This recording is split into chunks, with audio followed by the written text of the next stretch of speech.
Hey guys, how's it going? Youth, I love you guys. I miss you guys so much. And I'm so excited that I get to share a message with you guys today, that I get to come here and reach out to you guys through an online platform, even though we can't actually meet in person. As you see, I have quite the interesting backdrop here. We got a grain bin here.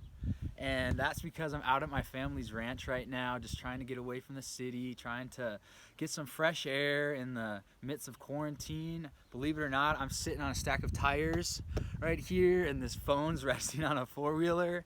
It's cool. It's an awesome setup. I'm just excited I get to talk to you guys.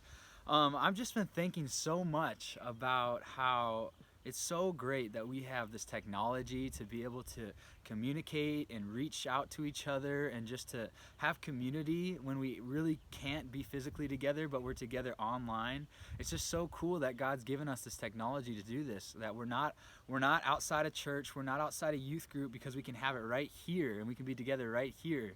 And I just think that's so cool. And it's just really got me thinking about social media and just how much it's changed and how much it's grown from when I was using it growing up. And I just know that when I was a youth, when I was in middle school, high school, social media was a big deal. Like in 7th grade, I think I still had like a Razor flip phone, and I could not wait to get an iPod. They didn't really have iPhones out yet unless you were like really up there, like filthy rich, but like really not really rich. But I just wanted an iPod so bad. And I just like, why did I want an iPod? I just wanted to fit in. I just wanted to have everything else that the other kids had and be able to talk and have Facebook and have Snapchat and do all of these great things. And I remember once I got it, I was like, okay, I have it, now what? And I was like, I gotta do things. I gotta like set stuff out there. I gotta put my pictures out there. I gotta say cool things, funny things, get people's attention. And I wanted to just be like everyone else. And it's just so crazy because I remember it was a struggle for me at that time to like always want to please people, always want to just make myself known through an online platform, even if it wasn't really me. And I just think it's crazy. I look at some stats today about social media, and it says that 85% of you guys, 13 through 16, are on YouTube, and 72% on Instagram. It says 69% use Snapchat, and 51% are on Facebook. It says 90% of youth across America have some access to an online social media platform. And I just think that's so crazy. And it's not because that you guys have access, but it's just like the way I see it is technology is taken for granted here. And I think social media is used in a lot of ways that it shouldn't be, and it's used in ways that aren't helpful to us as people, us as kids, as youth that are growing and maturing and learning. And so I just wanted to talk to you guys today about social media. God's placed a message on my heart, and I'm not going to tell you guys you can't use it because I use it. That would be hypocritical. I don't want to be a hypocrite, but I just want to be able to tell you guys, like, there's some things that we can do to use social media better. So I have this message here for you, and I hope you guys are open to it and just listen. It's called The Greater Influence. And God just talks about us, about his people, in a passage in Matthew 5, verses 13 through 16. And he talks about us being the salt of the earth. He says, you are the salt of the earth. But if the salt loses its saltiness, how can it be made salty again? It is no longer good for anything except to be thrown out and trampled underfoot. You are the light of the world, a town built on a hill that cannot be hidden. Neither do people light a lamp and put it under a bowl. Instead, they put it on its stand, and it gives light to everyone in the house. And in the same way, let your light shine before others, and they may see your good deeds and glorify your Father in heaven. How great is that? That he sees us as salt on the earth. He sees us as light on a hill. And we are represented there. That's us. And that's what we're supposed to be to the people around us and the community that we're within. And I'm not gonna lie, I didn't do everything right. When I was on social media growing up, I posted some stupid things. And I was like, looking back now, I'm like, why would I ever do that? Why would I ever say that? That picture is so weird. And it's like, okay, but we do it because people do it and we think it's okay. We just follow what they do. And like, I understand that. We've all done it. We've all made that mistake. I do it every day still, I'm sure. And I look back at it and question myself. But I just wanna give you guys some tips, some do's and don'ts about what to do on social media and what not to do. And I'm gonna start with the don'ts, because I think I want you guys to know that more than anything. And my first don't is, don't be a follower of followers. And what do I mean by that? That's kind of confusing. Don't be a follower of followers. Well, as Christians, as children of God, we're meant to be followers of Christ. But then there's people in this world that don't really follow Christ. They follow the patterns of this world. And that comes from another pair of scriptures in Romans 12:2 that says, "Do not conform to the pattern of this world, but be transformed by the renewing of your mind. Then you will be able to test and approve what God's will is, his good, pleasing, and perfect will." So there's people that conform to the patterns of this world, that aren't Christ-like, that don't represent Jesus in good ways. And if you follow them, people who contribute to this negativity, this darkness that's in this earth that we don't really want to be a part of, because we're the light of Christ. He calls us the light. And there's people who's posting things that should not be seen by millions of people, and people who are manipulating your own thoughts about yourself. They don't allow you to think great about yourself. Like, don't follow those people. Don't do that. That's not helpful to you. My next don't is, don't make exceptions. And you can imagine what that means. There's a lot of exceptions. I mean, sometimes I post a picture and you're like, it's for the gram, right? It's for the gram. I wouldn't show my mom this, but it's for the gram. Well, don't do that. Don't make exceptions, because just because it's on social media doesn't mean that it doesn't affect real life. It actually does. Just because it's online doesn't mean it's not seen, okay? It's not on the sidelines. It's there. The same God that sees you in the real world sees you on the online world, right? Why wouldn't we expect that? And if you wouldn't speak negative things towards someone, if you wouldn't say mean things that aren't life-giving, would you do that on social media? Why would you? What good does that do? Because if you're not honoring God online, but you're honoring him in the real world, your salt losing its saltiness. It doesn't do us any good. It doesn't help anyone out. It doesn't season anybody and speak life and tell them truth. But what can we learn? On the flip side, if you continuously practice good habits, godly habits, and you speak truth and you speak life on that platform, you'll remain salty. And I'm not talking about like anger, bitter saltiness. No, we're not getting salty at anybody, but we are salty because we have the Word, we have God, we have Jesus living in us, and he wants to use that to reach other people and season others, teaching them about who God is and how they can become salt of the earth. I have one more don't for you guys, and I think it's the most important don't. It is the most important don't, hands down. And it's, don't separate your Christ identity with your social life identity. You guys are children of God, and you are seen by others as children of God, and you're the light of the world. You're a town built on a hill that can't be hidden.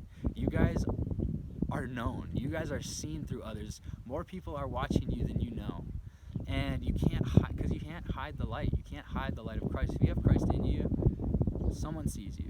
God sees you first and foremost, but there's other people watching because they see your joy, they see your happiness, they see how something in your life has been transformed, and they want to know about it.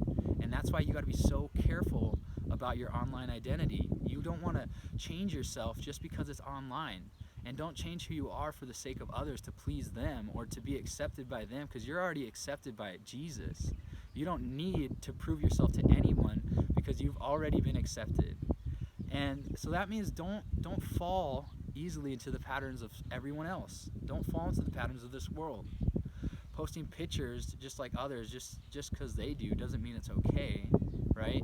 Saying things that you normally wouldn't say because it's online doesn't make it better, right? And listening and watching things that others are watching just so that you stay relevant or stay like cool doesn't mean that it's okay. Like, it doesn't show anyone any different of who you are if you don't watch those things. People see you. People see you. And it's more than you know. And just like I said, it's more important because God sees you. How are you trying to be seen? That's my question to you. How are you trying to be seen? Are you trying to be seen as a light of the world, or just another life conforming to the patterns of this world? I know I say this and I share this with you because you guys have so much influence. You guys are like the most savvy, digital, techie, whatever, social media age.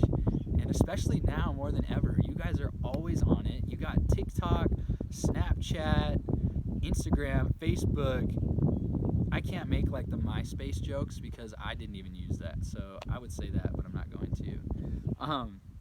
But you guys have an opportunity to make your mark. So how are you going to make your mark? Are you going to fall into the negative, misleading patterns of the social media? Or are you guys going to be a greater influence? And I have some helpful tips for you guys. You're like, okay, so you tell us don't do these things. So what can we do?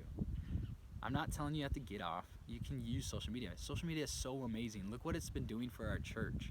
Look how many people we've reached through Facebook and YouTube and Instagram Lives, and how many things that we've been doing that we've never done before, and they're reaching people that have never been able to access church or walk through the doors of church. It's so crazy that we get to do these things, and I think it's so amazing that we have the opportunity to do this and to reach people in this way. So what do you do on social media? I have some do's here for you.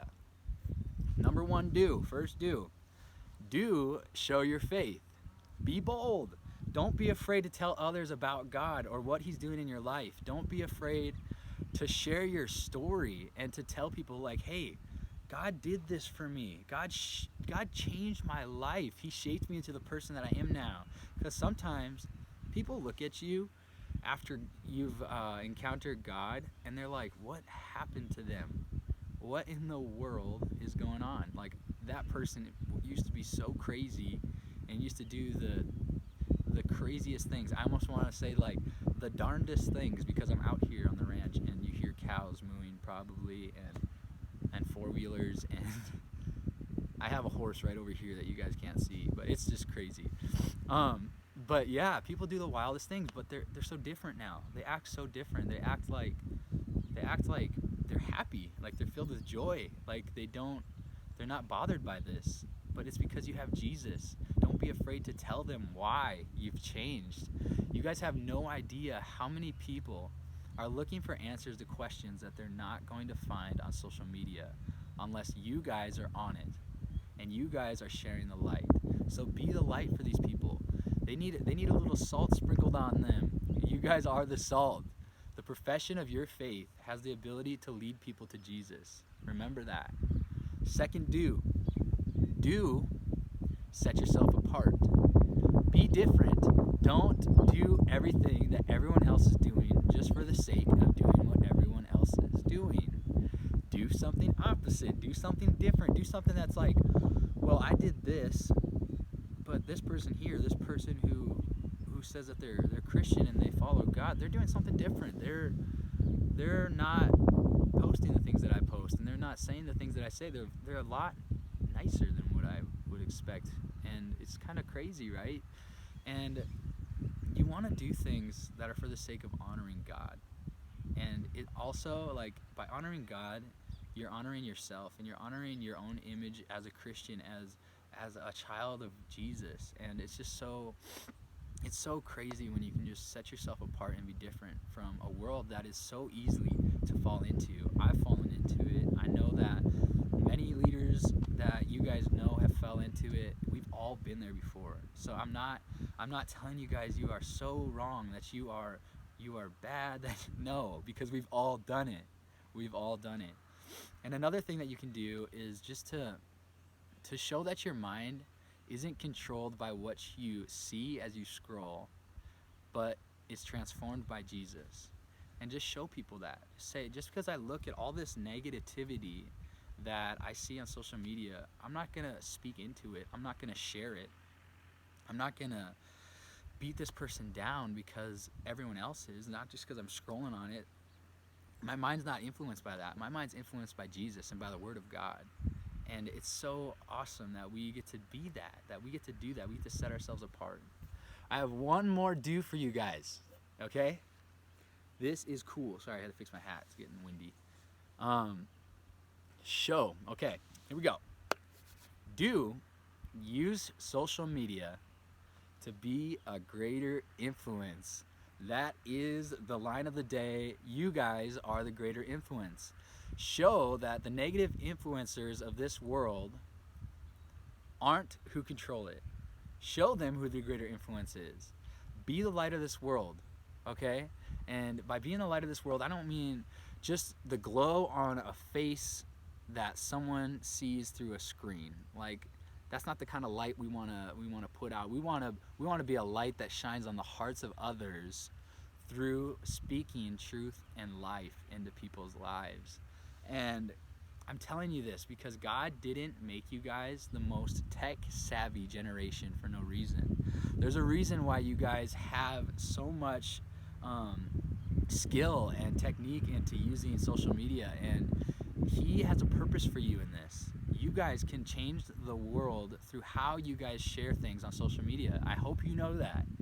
You guys have a purpose to grow and glorify and to honor the kingdom of God through this technology. And you guys are so amazing and fascinating. And I know you guys can be leaders on an online platform that you never thought you could be, but you can be. You guys have the opportunity to transform the lives of others, to be the light of Christ that can't be hidden. So when it comes to you all, social media, spreading the love of Jesus, you guys are going to be spreading the love of Jesus on social media. So are you trying to spread love, or are you trying to be a part of the social media that's speaking lies to people? When it comes to those two things, you guys sharing light or the patterns of this world that speaks lies and hurts people and does no good, just know that you guys are the greater influence. There's no one that's going to even come close to you, not even nipping on your heels, to influence this world better and faster and in a more impactful way than you guys can. I hope that this message is encouraging. I hope that you guys are spoken to by God, because I was really excited to share this, and I just know that there's more in you than you guys think, and I just wanted to speak that to you and share that with you and just let you guys know that you guys are a greater influence than the negative things that you see on social media. God bless you guys. I love you guys. I can't wait to be with you again. I miss you so much. You guys are in my thoughts. You're in my prayers. All the leaders love you so much. I know this much. I know that. And I just can't wait to be back with you guys. And I can't wait to see you next Wednesday on game night. It's going to be so fun. See you guys.